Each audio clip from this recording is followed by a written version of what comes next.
혼자 있으면 외롭고 내적인 공허함을 채우기 위해서 다른 사람을 만나다 보면 계속 흔들림이 있는 것이고요. 인간이 이제 마음에 안정감이 없습니다. 그러다 보면 남이 안 되면 내가 행복한 그러한 감정들이 있는데 마흔 이후에 비호감을 줄 수 있는 행동은 지식인사이드 구독자 여러분 안녕하세요. 철학자 강용수입니다. 고려대학교 철학연구소에서 연구원으로 있고 철학을 가르치고 있습니다.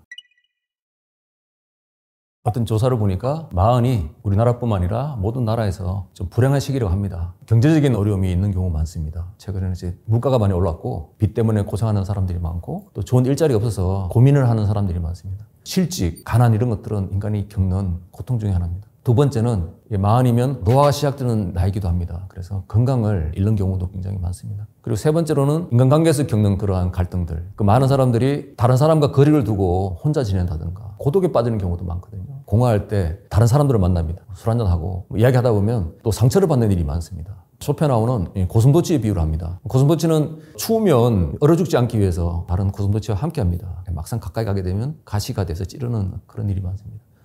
마흔 이후에 비호감을 줄 수 있는 행동은 여러 가지가 있습니다. 쇼펜하우 입장에 본다면 돈 자랑, 집 자랑, 자식 자랑, 남에게 잘 보이기 위해서 없는 데 있는 척, 모르는 데 아는 척, 그런 허세들이 가장 안 좋은 행동을 볼 수 있습니다.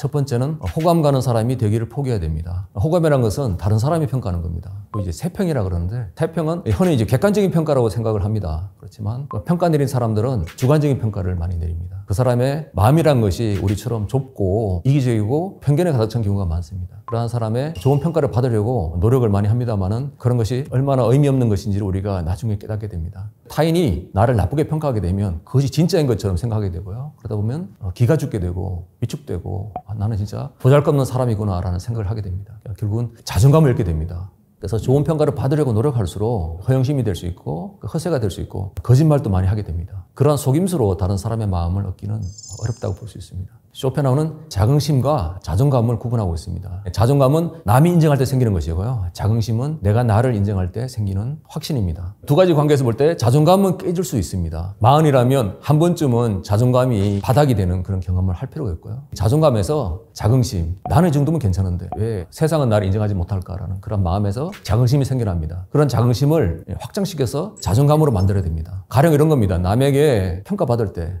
자네 일을 이렇게 해서 어떡하겠어. 마음속에 이런 게 생깁니다. 이 정도면 괜찮은 것 같은데 남들이 볼 때는 점수가 너무 낮아요. 이 정도면 괜찮지 않느냐 하는 거 바로 내적인 확신이고 자기에 대한 확신입니다. 그래서 남에게 잘 보여서 호감을 살려고 하고 좀 출세하려고 하고 돈을 벌려고 하는 과정에서 반드시 깨지기 마련입니다. 왜냐하면 그것이 거짓이 많거든요. 진심이 아닌 행동을 통해서 결코 다른 사람의 호감을 받기는 어렵습니다. 두 번째는 혼자 되는 법을 배우고 즐겨라 합니다. 혼자 된다는 것 좀 어렵죠. 그러다 보면 다른 사람을 많이 만나면서 의지하게 되고 어울리게 됩니다. 쇼펜하우는 인간의 불행이 혼자 될 수 있는 능력이 없기 때문이라고 합니다. 그래서 여기서 우리가 이제 오해하는 경우가 있는데요. 쇼펜하우는 고독의 능력을 중요하게 봤습니다만은 혼자만 지내라는 그런 뜻은 아닙니다. 좀 약간 냉랭한 관계를 가지라는 겁니다. 너무 가까이 가서 자신의 이야기를 다 쏟아놓고 끈끈한 사랑, 끈끈한 우정 그런 관계보다는 거리를 두면서 적당한 관계를 이제 유지할 필요가 있다고 보고 있습니다. 자, 이런 혼자 있는 힘을 키우기 위해서는 책을 읽는 것이 중요하고 아름다운 풍경을 보거나 좋은 노래를 듣고 자신이 어떤 사람인지 자신의 내면에 그 귀를 기울일 필요가 있다고 볼 수 있습니다. 나와 온전히 하나가 될 수 있는 것은 이 세상에 나 하나뿐입니다. 혼자 있는 능력을 키움으로써 타인과 함께 할 수 있는 그러한 힘을 키우기도 합니다.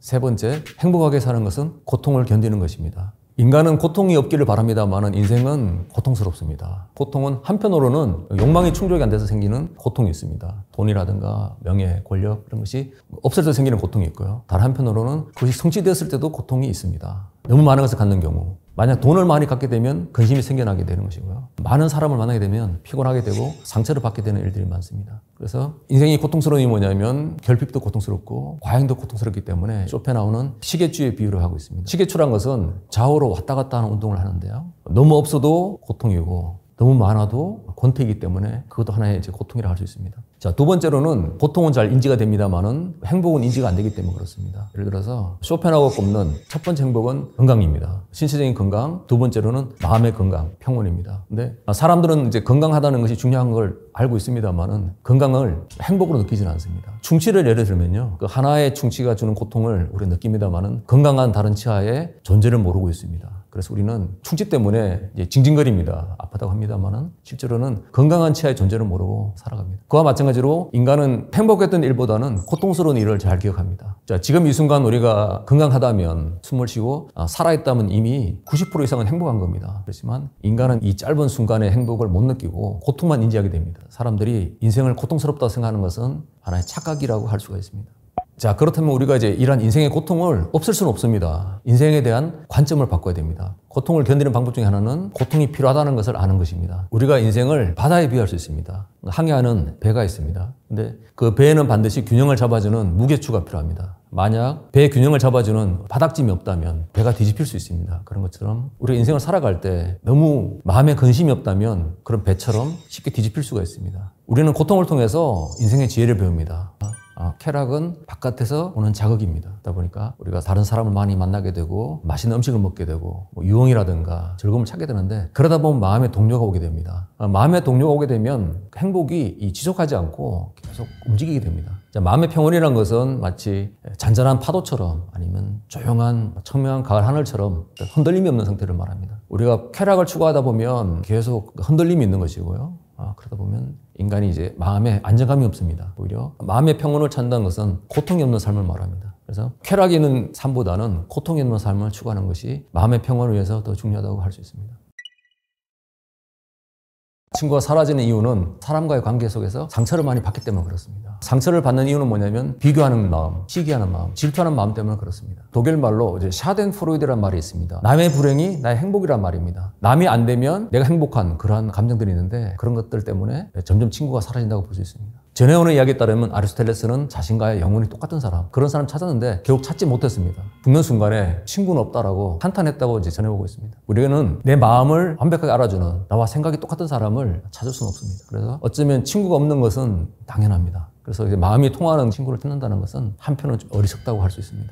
나이가 들수록 혼자 지내게 되는 것은 자연스럽다고 볼 수 있습니다. 자, 우리가 혼자 있을 때 우리 자신에 대해서 많은 생각을 하게 됩니다. 그리고 내가 어떤 사람인지 들여다보게 되고 자기 성찰을 하게 됩니다. 남의 시선이 아니라 내가 나의 눈으로 나를 들여다볼 때 뭘 찾게 되는데요. 남들이 볼 때는 모자랄 수도 있습니다. 위로할 수 있고 완벽하지 않을 수 있는데 내 자신이 나를 들여다볼 때는 부족함이 있습니다만은 내가 의미 있는 사람이라는 것을 알게 됩니다. 내가 이 세상에서 어떤 의미를 갖는지를 쇼펜하우어는 다음과 같이 설명합니다. 이 우주에는 여러 가지 단계가 있습니다. 광물, 돌, 전기 같은 것이 있고요. 그 위에는 식물이 있고 동물이 있고, 근데 인간이 이 우주에서 가장 개성이 뚜렷한 존재라고 합니다. 내가 욕망하는 것이 이 세상에서 남들과 다르기 때문에 그렇습니다. 우리의 존재 의미를 찾는 건 뭐냐면 남들과 비교할 때는 의미가 없을 수 있는데 이 우주에서는 내가 아주 유니크한 존재, 이 세상에서 내가 욕망하는 것은 남들과 다르다는 것을 알 필요가 있습니다. 머리가 좀 행복할 것이다 라는 그런 생각을 하는데, 자, 거기에 대해서 쇼펜하우어는 여러 가지 입장이 있습니다. 첫째, 비사교적인 사람일수록 지능이 높다라고 보고 있는데요. 지능이 높을수록 혼자 즐길 줄 안다는 겁니다. 그래서 여기서 말하는 지성이라는 것은 IQ를 말하는 게 아니라 혼자 즐길 수 있는 어떤 그런 능력을 말하고 있습니다. 그래서 혼자 자신의 능력으로 지적인 즐거움을 찾는 사람들은 책을 읽고 클래식을 듣고 풍경을 바라보고 산책하면서 자신만의 즐거움을 아는 사람들, 이것이 이제 남을 만나지 않기 때문에 비사교적이라 할 수 있습니다. 그렇지만 지능이 높다고 행복하다고 볼 수 없다고 쇼펜하우어는 말합니다. 예민할수록, 머리가 좋을수록 과거에 대한 기억이 많고 미래에 대한 기대가 많습니다. 그래서 온갖 잡념을 많이 만들어냅니다. 지능이 높을수록 어쩌면 더 불행해질 수 있다는 이야기를 합니다. 사교적인 사람은 자신의 고독으로부터 도망가서 다른 사람과 함께하기를 원합니다. 재미있는 시간을 보냅니다만 결국 상처를 입고 자신으로 되돌아오거든요. 그런 반복을 많이 하게 되는데, 혼자 있는 사람들은 충분히 자신 혼자 자신만의 시간을 갖게 됩니다. 그러면서 자신에 대해서 알게 되고 통찰하게 되고 자신에 대한 장점도 알고 단점도 알게 됩니다. 무엇보다도 혼자 책을 읽을 때 사람들은 군주처럼 생각한다고 합니다. 군주라는 것은 다른 사람이 명령하는 게 아니라 자기 스스로 생각하는 능력을 말합니다. 내가 어떤 사람인지, 무엇을 원하는 것인지, 어떻게 행복할 수 있는지를 자기 스스로 생각할 수 있는 힘을 키우게 됩니다.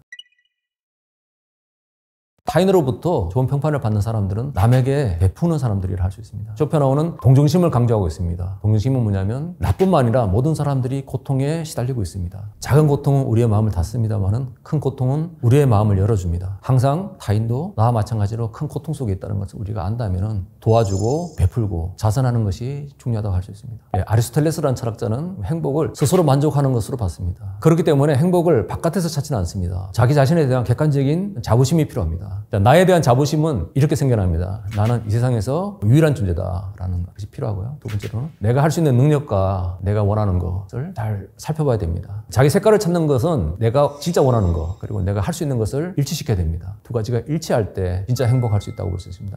시한부 인생을 사는 분들에게 물어봤다고 합니다. 다시 태어나면 이런 삶을 살겠느냐라고 물어봅니다. 많은 분들은 다시 태어난다면 과거에 살았던 것을 후회하는 겁니다. 내가 그때 후회되는 것이 있다면 그것이 자기가 진짜 원했던 겁니다. 뭐 여행을 좋아했으면 여행, 뭐 꽃꽂이라든가 어학 공부라든가, 그리고 능력은 그 뒤에 따라오는 것입니다. 교육이라든가 노력을 통해서 우리 만들 수 있다고 볼 수 있습니다. 내가 진짜 원하는 욕망을 찾고 그것에 대한 능력은 나중에 찾을 수 있습니다.